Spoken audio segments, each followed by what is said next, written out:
ہمارے ہاں دیکھا بھی جاتا ہے اور ہر بندے کو پتا ہے کہ مسجدوں کا ادب بڑا کم ہے.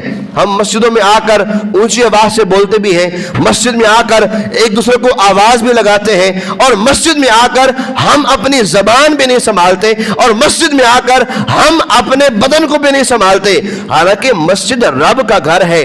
اگر ہم میں سے کسی نے دنیا کسی وڈیرے کے پاس جانا ہو, مثال کے طور پر آپ نے جانا ہو وزیر اعظم کے پاس, آپ کتنی تیاری کریں گے؟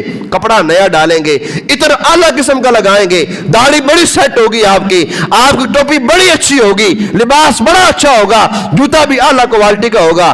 ہم دنیا کے وڈیروں کے پاس اتنا بن ٹھن کے جاتے ہیں, جب ہم رب کی بارگاہ میں آتے ہیں تو ہمارا حق یہ ہے کہ وہ رب جو دنیا کے سارے بادشاہوں کا بادشاہ ہے, جب ہم رب کی بارگاہ میں حاضر ہو اچھا لباس پہن کے آئیں اور عاجزی کے ساتھ آئیں, رب کی بارگاہ میں عاجز ہو کر پیش ہو.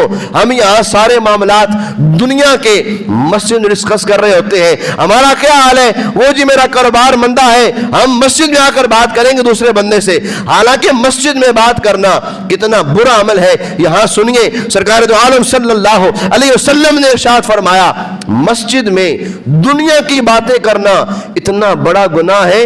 مسجد میں دنیا کی باتیں کرنا نیکیوں کو ایسے کھا جاتا ہے جیسے جانور خشک گھاس کو کھا جاتا ہے.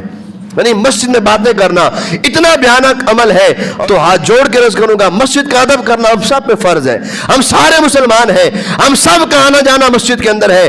مسجد میں آئیں, قدم آرام سے رکھیں. مسجد میں آئیں, زبان سنبھال کے استعمال کریں. مسجد میں آئیں, اپنے اعضائے وضو کو پوچھ کر آگے آئیں تاکہ ہمارے اعضائے وضو کے قطرے فرش زمین پر نہ گرے.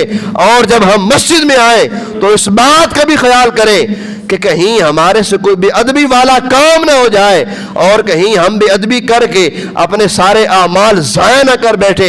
جب بھی مسجد میں آئے اللہ کے عاجز بندے بن کر آئے. جب بھی مسجد میں آئے رب کے ادنا بندے بن کر آئے. اگر رب کی بارگاہ میں عاجز بن کے آئیں گے, حدیث کیا کہتی ہے؟ سرکار فرمایا کہ جو بندہ اللہ تبارک و تعالیٰ کے لیے عاجزی کرتا ہے, رفعہ اللہ, اللہ اس کو بلندی عطا فرما دیتا ہے. اللہ رب العالمین سب کو عمل کی توفیق عطا فرمائے اور ہم سب کو مسجدوں کا ادب کرنے کی توفیق عطا فرمائے. آمین بجاہ النبی الامین صلی اللہ تعالی علیہ وآلہ وسلم.